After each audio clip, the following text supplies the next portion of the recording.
रामायण की 10 अनजानी बातें जो आपको जाननी चाहिए। ज्ञानवर्धक लघु कथाएँ। नंबर 1, रामायण के अनुसार राजा दशरथ ने पुत्र प्राप्ति के लिए पुत्रेष्टि यज्ञ करवाया था। इस यज्ञ को मुख्य रूप से ऋषि ऋष्यशृंग ने संपन्न किया था। ऋष्यशृंग के पिता का नाम महर्षि विभांडक था। एक दिन जब वे नदी में स्नान कर रहे थे, तब नदी में उनका वीरपात हो गया। उस जल को एक हिरणी ने पी लिया था, जिसके फलस्वरूप ऋषि ऋष्यशृंग का जन्म हुआ था। नंबर 2, हिंदू धर्म में 33 करोड़ देवी देवताओं की मान्यता है, जबकि रामायण के अरण्यकांड के 14वें सर्ग के 14वें श्लोक में सिर्फ 33 देवता ही बताए गए हैं। ग्रंथ के अनुसार 12 आदित्य, 8 वसु, 11 रुद्र और 2 अश्विनी कुमार, ये ही कुल 33 देवता हैं।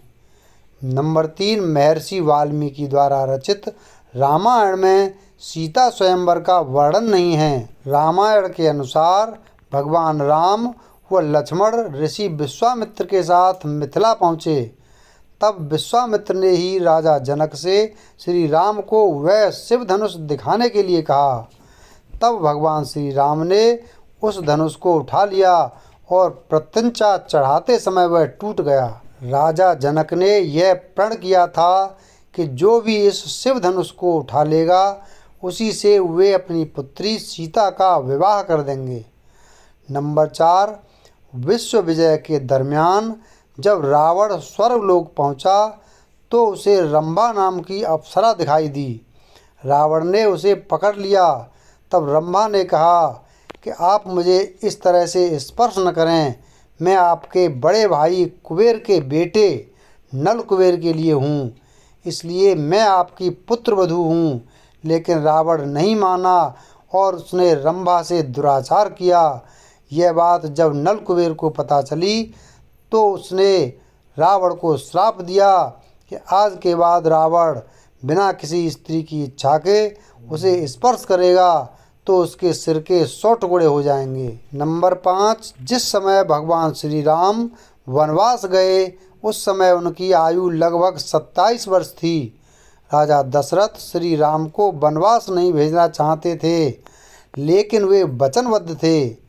जब श्री राम को रोकने का कोई उपाय नहीं सूझा, तो उन्होंने श्री राम से यह तक कह दिया था कि हे राम, तुम मुझे बंदी बनाकर स्वयं राजा बन जाओ। नंबर 6, प्रभु राम के भाई लक्ष्मण ने रावण की बहन सूर्पणखा के नाक कान काटे जाने से क्रोधित होकर ही रावण ने सीता का हरण किया था। लेकिन स्वयं सूर्पणखा ने भी रावण का सर्वनाश होने का शाप दिया था। दरअसल सूर्पणखा के पति का नाम विद्युत जिह्व था। वो काल के नाम के राजा का सेनापति था। रावण जब विश्व युद्ध पर निकला, तो काल के से उसका युद्ध हुआ। उस युद्ध में रावण ने विद्युत जिह्व का वध कर दिया। तब सूर्पणखा ने मन ही मन रावण को शाप दिया कि मेरे ही कारण तेरा सर्वनाश होगा। नंबर 7, जिस दिन रावण सीता का हरण कर अपनी अशोक वाटिका में लाया, उसी रात को भगवान ब्रह्मा के कहने पर देवराज इंद्र माता सीता के लिए खीर लेकर आए। पहले देवराज ने अशोक वाटिका में उपस्थित सभी राक्षसों को मोहित कर सुला दिया। उसके बाद माता सीता को खीर अर्पित की, जिसके खाने से सीता की भूख प्यास शांत हो गई।